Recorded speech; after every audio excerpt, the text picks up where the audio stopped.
Of সিজনে রাহেদিন কোন ফরম্যাটে মার্কেটিং করে তাদের বিজনেসকে সচল রাখবে, তাদের সেলসকে সচল রাখবে? অফ সিজনে এখানে আমাদের হাতে পর্যাপ্ত পরিমাণ সময় আছে কাস্টমারের বিজনেস সম্পর্কে জানার জন্য এবং কাস্টমারের চাহিদা সম্বন্ধে জানার জন্য।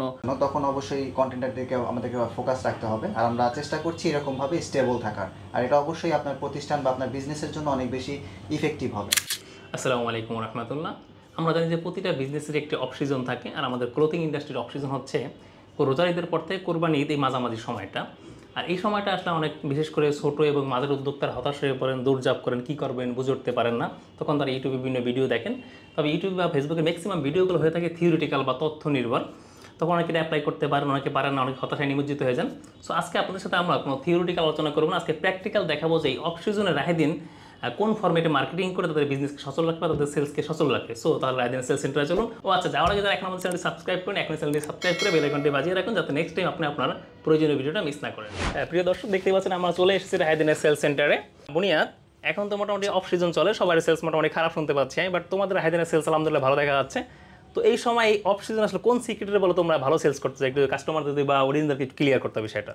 আমরা আসলে মূলত এখন ফোকাস করতেছি আমাদের যে ইমপ্রুভমেন্টগুলো আমাদের বাকি রয়ে গেছে, মানে এই সময়টাতে যেহেতু আপনাদের হাতে সময় থাকে, অবশ্যই আপনি যে বিষয়গুলো মাথায় রাখবেন। আমরা যেটা করছি, কম্পিটিটর হচ্ছে আমরা অ্যানালাইসিস করছি আমাদের যে কম্পিটিটর আছে তারা কিভাবে আসলে সামনের দিকে গ্রো আপ করছে, তারা কী ধরনের প্রোডাক্ট নিয়ে আসছে। আমরা প্রোডাক্ট বলতে মার্কেটটা আসলে অ্যানালাইসিস করছি, যে সেখানে আমরা কী কী প্রোডাক্ট ইনোভেশন নিয়ে আসতে পারি। সবগুলো টপিকই কিন্তু আমরা আসলে খুব ভালোভাবে চেষ্টা করছি যে ইমপ্রুভ করার, আমাদের সার্ভিসটা কীভাবে ইমপ্রুভ করা যায় সেদিকে আমরা নজর তোমরা বলতে দিচ্ছি। চাচ্ছো তোমরা অফ সিজনে তোমাদের কম্পিউটার অ্যানালাইসিস করো প্লাস সার্ভিস ইমপ্রুভ করার চেষ্টা করো? জি জি, অবশ্যই। আর কোনো সিক্রেট আছে?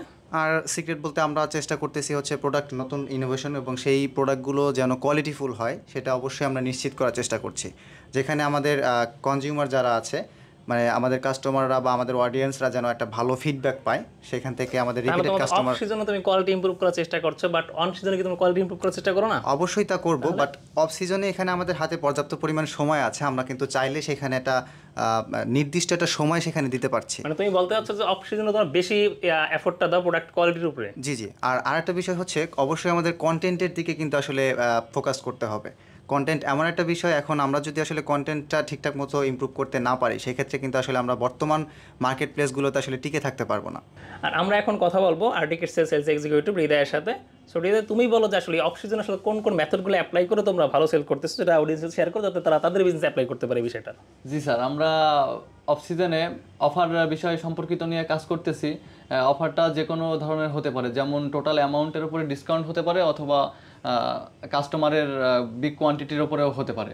আপনার কাছে যেটা ভালো মনে হয় সেটা নিয়েই আপনি অফারটা ক্রিয়েট করতে পারেন। মানে অর্থাৎ ডিসকাউন্ট অফার বা প্রোডাক্টের এরকম কিছু বলতে যাচ্ছ? জি। এর বাইরে কোনো মেথড নিয়ে কাজ করতেছো তোমরা? জি, এর বাইরে আরেকটা মেথড নিয়ে কাজ করতেছি, সেটা হচ্ছে কাস্টমার ডিমান্ড। কাস্টমার যে প্রোডাক্টগুলো কাস্টমারের চাহিদা সম্পন্ন এবং ডিমান্ডেবল প্রোডাক্ট, সেগুলো যাতে নেক্সট টাইম আমরা আরও ডিমান্ডেবল প্রোডাক্ট চাহিদা সম্পন্ন, মানে সহজে বলে এটা কি বলে, বাজার গবেষণা করার মতো এরকম একটা ব্যাপার, যে কাস্টমার বাজারে কি অ্যাকচুয়াল নিড আছে এটা বোঝা। জি জি জি, কাস্টমারের চাহিদা কেমন এবং কাস্টমার আমাদের কাছে কি ধরনের প্রোডাক্ট চাইতেছে, এবং তার থেকেও ভালো কিছু প্রোডাক্ট আমরা কাস্টমারের সামনে নিয়ে আসা যায় কিনা। জি। এবং তোমাদের ওখানে আরো একটা পজিটিভ দিক জানি, সেটি হলো যে রাহেদিন সবসময় এমন করে যে কাস্টমার সাথে long time without product selling এর বাইরেও ফোনে কন্ট্যাক্ট বা যোগাযোগ রাখে। জি, এই বিষয়ে একটু বলো তুমি। এই বিষয়ে সবসময় আমরা কাস্টমারদের সাথে সবার সাথে যোগাযোগ করার চেষ্টা করতেছি। এটা কি সেলস করার জন্য ফোন দাও কাস্টমারকে তোমরা? না, যে কোনো বিষয় নিয়ে আমরা ফোন দিই, যেমন কাস্টমারের বিজনেস সম্পর্কে জানার জন্য এবং কাস্টমারের চাহিদা সম্বন্ধে জানার জন্য। আচ্ছা, আমরা এখন একটু বুনিয়াদের কাছে যাবো। বুনিয়াদ, তুমি বলো যে এই অফ সিজন অন সিজনের মধ্যে তোমার কন্টেন্টের কোনো তারতম্য করো কিনা, কিনা সবসময় সেম টাইপের কন্টেন্টই বানাও বা সেম কোয়ান্টিটি কন্টেন্ট বানাও? এটা আসলে মোস্ট ইম্পর্টেন্ট একটা বিষয়, বস যে টপিকটা আমাদেরকে বলেছেন, এটা আমাদের খেয়াল রাখা উচিত। আমরা দেখা যায় অনেক সময় আসলে ডাল সিজনগুলোতে কন্টেন্টের অনেক বেশি ফোকাস করি কন্টেন্টের উপরে, বাট পরবর্তীতে যখন আমাদের এই সিজনটা রিকভার হয়ে যায়, তখন আসলে আমরা কন্টেন্ট বানানোর মতো এরকম সুযোগ পাই না, সময় পাই না। বাট এটা কিন্তু স্টেবল রাখা উচিত। যখন আমরা আসলে কন্টেন্টের দিকে ফোকাস করব ডাল সিজনগুলোতে, অবশ্যই পরবর্তীতে আমরা যখন রিকভার করে আসবো বা আমাদের সেল জেনারেট হবে বা একটা নির্দিষ্ট ভালো সময় আমরা পার করব আমাদের প্রতিষ্ঠানের জন্য, তখন অবশ্যই কন্টেন্টের দিকে আমাদেরকে ফোকাস রাখতে হবে, আর আমরা চেষ্টা করছি এরকমভাবে স্টেবল থাকার, আর এটা অবশ্যই আপনার প্রতিষ্ঠান বা আপনার বিজনেসের জন্য অনেক বেশি ইফেক্টিভ হবে। প্রিয় দর্শক, আপনারা দেখতেই পেলেন যে রাহেদিন তাদের ডাল সিজনে কী ধরনের মার্কেটিং পলিসি অ্যাপ্লাই করে। এই পুরো ভিডিওটা যদি আমি সামারাইজ করি তাহলে বিষয়টা এমন দাঁড়ায় যে তারা অধিক সংখ্যক কাস্টমারের সাথে যোগাযোগ করে, নতুন নতুন প্রোডাক্ট তৈরি করে এবং প্রোডাক্টের কোয়ালিটি ডেভেলপ করে, এর পাশাপাশি তারা মার্কেট রিসার্চ করে এবং কন্টেন্টের সংখ্যা অনেক বেশি বাড়ায়। আর এর মধ্যে যেটি আপনার পছন্দ হয় সেটি আপনি আপনার বিজনেসে অ্যাপ্লাই করতে পারেন। আর এর থেকে বেস্ট কিছু যদি আপনি অলরেডি প্র্যাকটিস করে থাকেন সেটা অবশ্যই আমাদের কমেন্ট বক্সে জানাবেন, আমরা আপনার কাছে শিখতে চাই। আর ভিডিওটি লাইক কমেন্ট শেয়ার করে ছড়িয়ে দিন যাতে অন্যরা ভিডিও দেখতে পারে। আল্লাহ হাফেজ।